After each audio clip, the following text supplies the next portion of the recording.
Hi, I'm Anastasia Bliss, and today we're going to talk about throwing cylinders. I'll start at the beginning and I'll show you the tools which I use each time I throw. Needle tool always comes in handy. You never know when you might need it. A sponge, a bucket of water. This is what I call a beveling tool. People might call it something else. That's what I call it.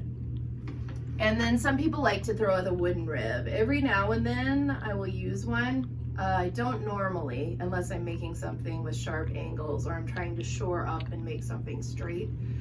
So I've got my ball of clay, which I wedged in the last video, and I've got a bat on the wheel.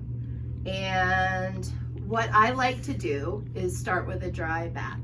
I've seen people soak them with water. I don't do that. I think it gives a cushion on which the clay can slide. So I use a dry bat. So this bat has been well used. So there are a lot of concentric circles from just scratches from tools or just wear over the years. So I look for a circle within the bat and I kind of aim for the center, and you don't need to smack it down.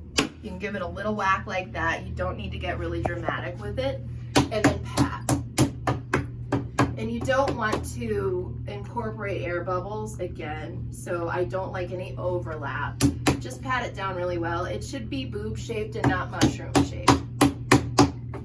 Mushroom shapes incorporate air bubbles. So I've got it on there pretty well. I never add water until the wheel is moving. So I get it going pretty fast, and then I squeeze water over the top. Make it nice and wet. You don't want any friction. Make your hands wet if that makes you feel better. I also throw with a lot of water. Some people throw very dry. That's not me. So what I do is I put my left hand, make sure my arm is braced, and I put my left hand at about maybe 7 o'clock on a clock face.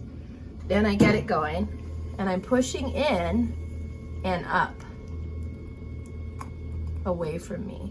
And then the next thing I do is I hold my sponge in my hand to squeeze out any extra water, and I push down with my fist and squeeze a little bit of water out while I'm pushing down. Again, you don't want a mushroom, so I push in also with this hand in the same place. And I always make sure my arms are braced when I throw a cylinder. And you keep repeating this action until it's centered. Some people center very high and they cone their clay up. I don't. I tend to center pretty low. Okay, pushing in and up. And then pushing down. You don't want this crater either. So we'll make a big crater, and then I'll eliminate it to show you guys. So I'm pushing down with my fist and I'm squeezing water out. We're starting to mushroom. So I'm going to position this hand in such a way that I'm pushing sort of in and down with the heel of my hand. You'll know when it's centered because it stops looking like it's moving this way. You get it spinning and it looks very consistent. There's no big giant crater in the top, and then we're ready to start opening up our cylinder. I like to eliminate any extra slurry from the bat so that you can see what you're doing. Okay, so the next thing, make sure your elbows are braced again. Squeeze a little water on the top. What I like to do next is open with my thumbs. So I aim for the center, like I'm popping a zit or something, and I go straight down.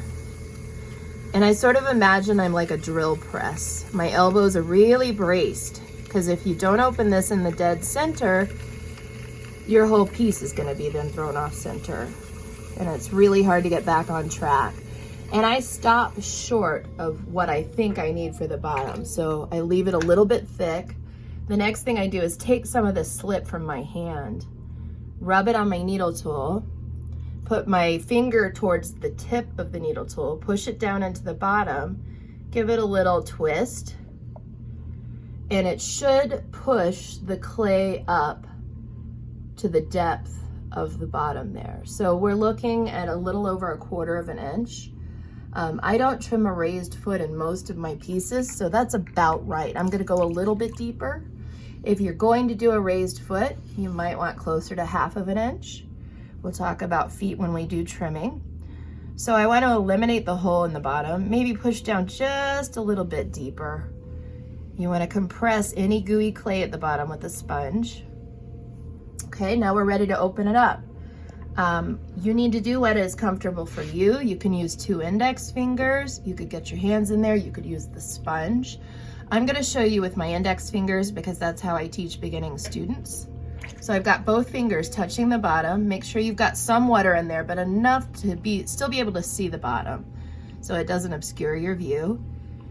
And I'm bringing my fingers back towards me. My elbows are braced like crazy. And you don't want to allow your hands to come up towards the ceiling, and you don't want to push down any deeper because either way you're making a little nipple in the bottom and you don't want that, or a belly button depending. Okay, see all these little lines in here? We want to get rid of that. And also we want to compress the bottom so we don't get any S cracks because of moisture. So I'm going to take my almost dry sponge and I'm going to go back and forth a few times. And what we're looking for at this point is a bottom and a side that are perpendicular. So we start with a cylinder shape, and that's where we're headed. You'll also notice this funny little extra lip thing that happened. We want to eliminate that. Okay, so I'm pushing down on that with my sponge. I make it into like a sponge taco. That's what I always call it. Okay, so I'm pushing down, making the rim nice and smooth. Okay, and we're ready to start our pulls now. So I make the opening, the inside opening of the cylinder as wide as I would ever want the cylinder to be. I'm gonna squeeze a little water over the top. And I like to throw the sponge in my hand. I'm going to show you how to do this with my fingers because that's how I show beginning students. I'm going to start all the way at the bottom with my right hand. And naturally this is opposite if you're a lefty, and the wheel would be going clockwise if you're a lefty. And then my inside fingers are like they're touching the ones in on my right hand through the cylinder wall.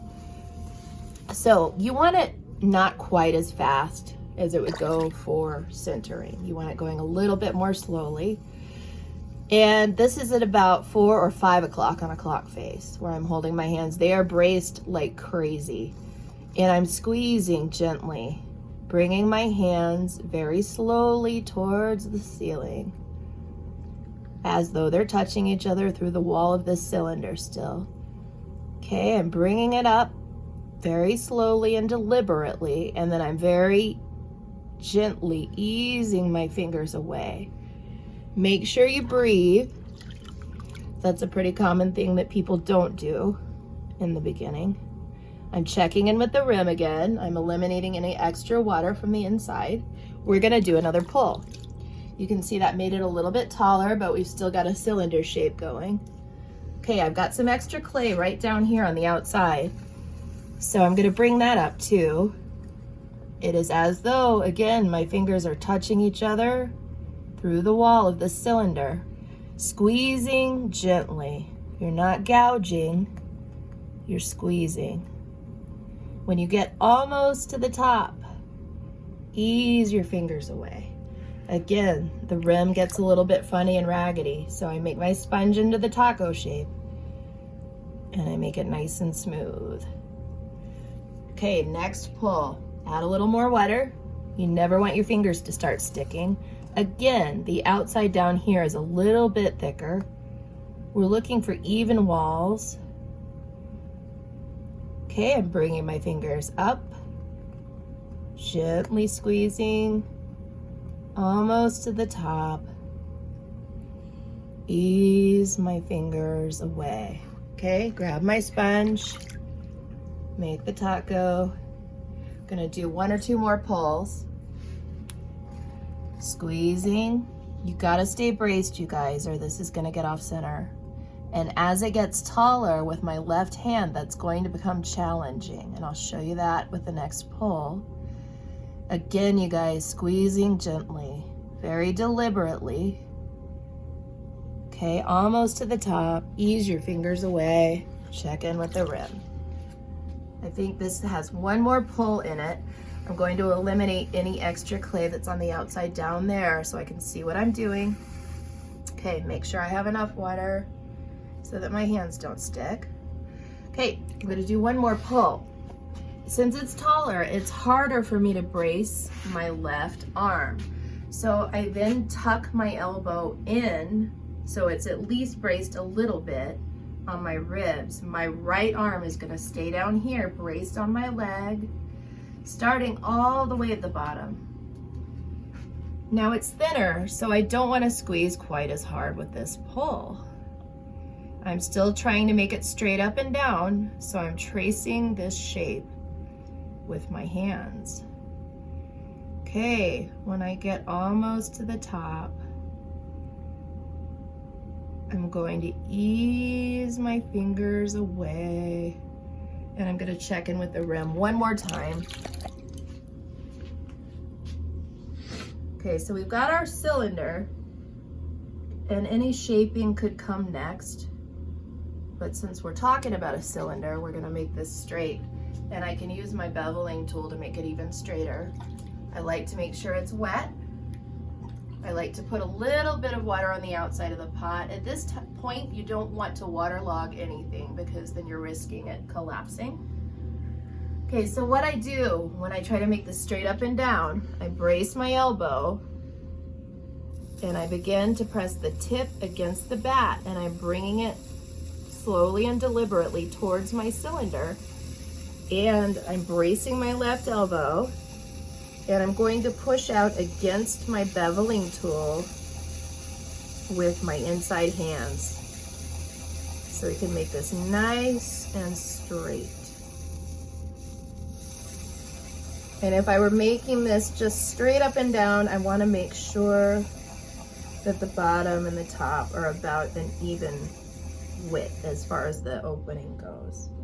Okay, my last step, you guys, I'm gonna eliminate any extra little boogers of clay on the outside there. Going to take my beveling tool.